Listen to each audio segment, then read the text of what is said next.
Hello बच्चों, आपका स्वागत है आपके अपने channel Hindi learn and fun में। बच्चों, आज हम इस वीडियो में देखेंगे अर्थालंकार।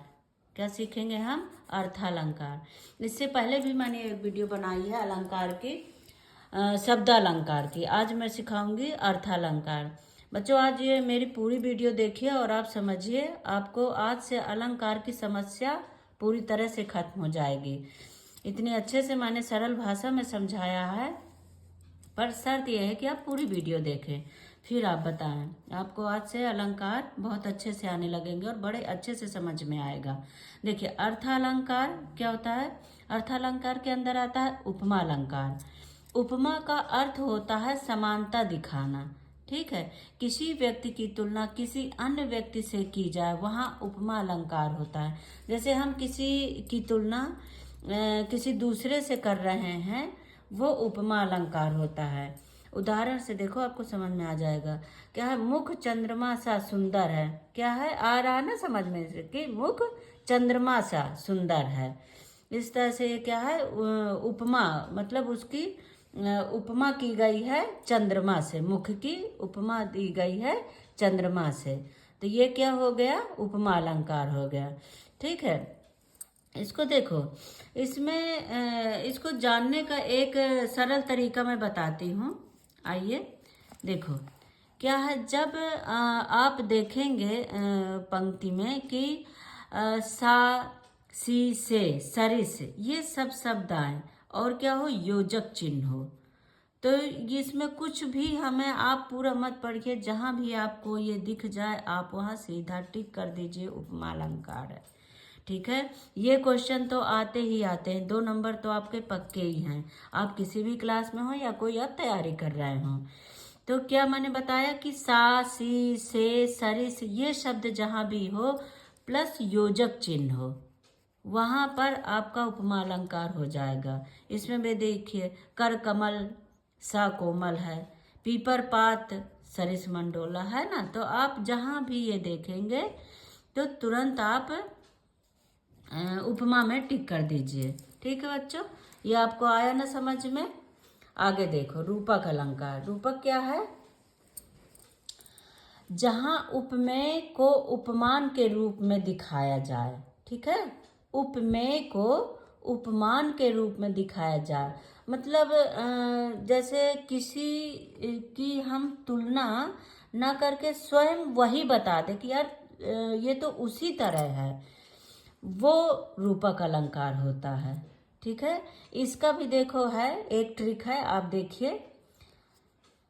जब पंक्ति में केवल योजक चिन्ह आए, ठीक है, क्या आए? योजक चिन्ह आए, और सा, सी, से, सरिस ये शब्द ना आए, तो आप सीधा रूपक अलंकार समझिए और उसमें टिक कर दीजिए।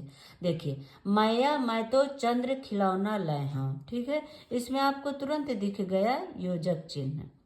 तो ये और इसमें सा, सी, से, सरिस ये शब्द नहीं है, तो आप तुरंत जान जाइए कि यह रूपक अलंकार है। अगर इसमें सा, सी, से कहीं होता तो फिर क्या हो जाता? ये उपमा हो जाता। ठीक है, चरण कमल है ना योजक चिन्ह, बंदो हरिराई। तो ये आपको समझ में आ गया होगा। उपमा अलंकार में क्या है कि योजक चिन्ह होता है और सा, सी, से, सरिस ये शब्द होते हैं, और रूपक में क्या होता है? योजक चिन्ह होता है, लेकिन उसमें ये सा, से, सरिस ये शब्द नहीं होते हैं। बस आपको यही ध्यान देना है और आप सीधा टिक कर दीजिए। आगे देखिए, उत्प्रेक्षा अलंकार। उत्प्रेक्षा अलंकार क्या होता है? जहां उपमेय में उपमान की संभावना की जाए। ठीक है, यहाँ पे क्या है? संभावना की जाए, वहां उत्प्रेक्षा अलंकार होता है। आगे मैं आपको उदाहरण में समझाती हूँ, आपको बड़े अच्छे समझ में आएगा। उस काल के मारे क्रोध के तन कांपने उनका लगा, मानो हवा के जोर से सोता हुआ सागर जगा।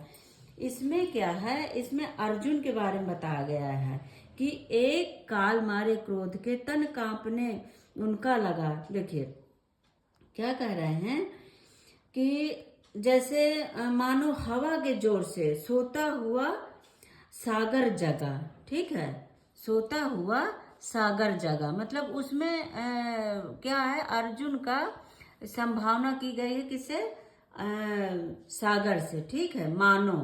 तो इसका एक आप सबसे अर्थ मत देखिए, आप अर्थ नहीं देखना, सिर्फ आप ये देखिए कि कहाँ इस जहां भी उत्प्रेक्षा अलंकार होगा तो मानो, मनु मनहू, जानो जनु जनहू, बस आप इतना देख लीजिए, क्या, मानो मनु मनहू, जानो जनु जनहू।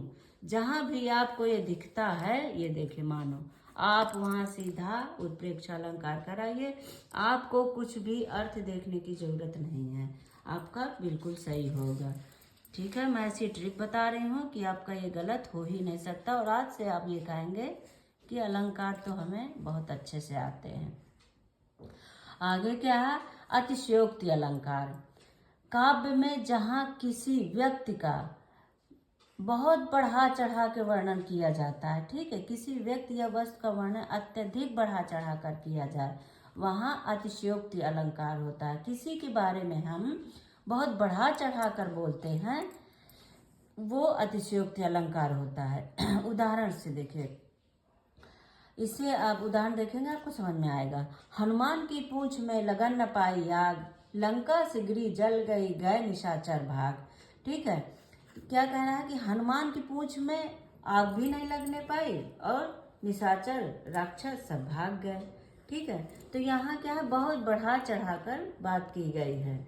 इसी तरह ये वर्ण नहीं पहुंचे शरीर तक, शत्रु गिरे पहले ही भू पर, मतलब कितना बढ़ा, मतलब वर्ण शरीर तक पहुंचे ही नहीं है और शत्रु गिर गए पहले ही जमीन पर, ठीक है। तो ये सब क्या है, अतिशयोक्ति, अतिशयोक्ति अलंकार है। तो बच्चों आपको ये बहुत ही अच्छे से समझ में आ गया होगा।